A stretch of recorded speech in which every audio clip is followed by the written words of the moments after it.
Peggy 16.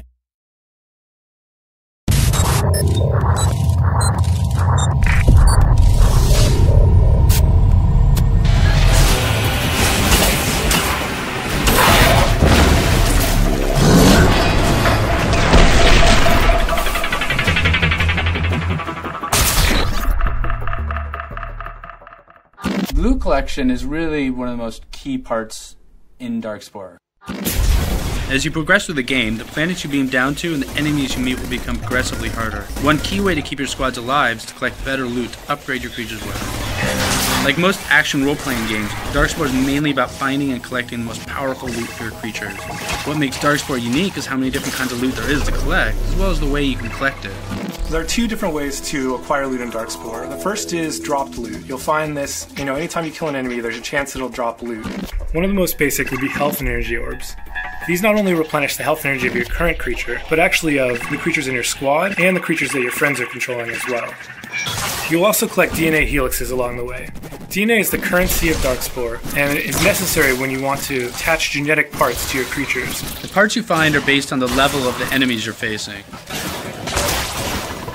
Parts in Darkspore can be found in 4 different rarity levels. There are common items, which just increase your health. There are uncommon items, which have a random suffix that will give you an additional stat. Then there are rare items, which not only have a suffix, but have additional stats and are more powerful. And then finally, there are the epics, which have 2 additional stats and are even more powerful. A lot of the strategy of Darkspore comes from taking loot that you find and pairing it up with the correct heroes.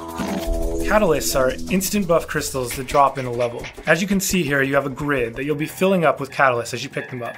Each catalyst has a different color. When you fit 3 catalysts in the same row or column that are of the same color, it'll actually make all of them more powerful. So savvy players in co-op will be able to trade with their friends, perhaps collecting all of the red catalysts, which will give them lots and lots of bonuses as they fill in all of the rows and columns in their grid. Another way to get loot is from unlocking the obelisks that are randomly placed on planets. You will be able to complete a level without finding any of the obelisks. However, for the completionists out there, seeking out all the hidden obelisks on a level can really pay off. Not only do they drop loot for your group, but collecting them all will increase your chance of acquiring more rare loot at the end of the level. And then there's cash out loot. So when you choose to cash out in the Push Your Luck system, you'll be awarded with kind of more powerful handcrafted loot. Here you can see that I got a gold medal because I killed every single enemy, got a silver medal for finding obelisks, and a bronze medal because I finished with only a single creature remaining. On this screen, I can now decide to either collect my reward, or I can put it all on the line and face this next challenge. But if I continue and fail, I'll lose all of the bonus loot that I'd earned from this chain. If I choose to cash out, Helix will evaluate my performance across the entire chain of levels and award 1 piece of loot per planet completed. The better the medals that I've earned, the better my odds are of earning rare and epic bonus loot. But even this part is more powerful than most of the loot that you'd find in a level. Thanks guys for listening, and we'll have more of these videos coming out shortly, and I can't wait to tell you guys more about the game.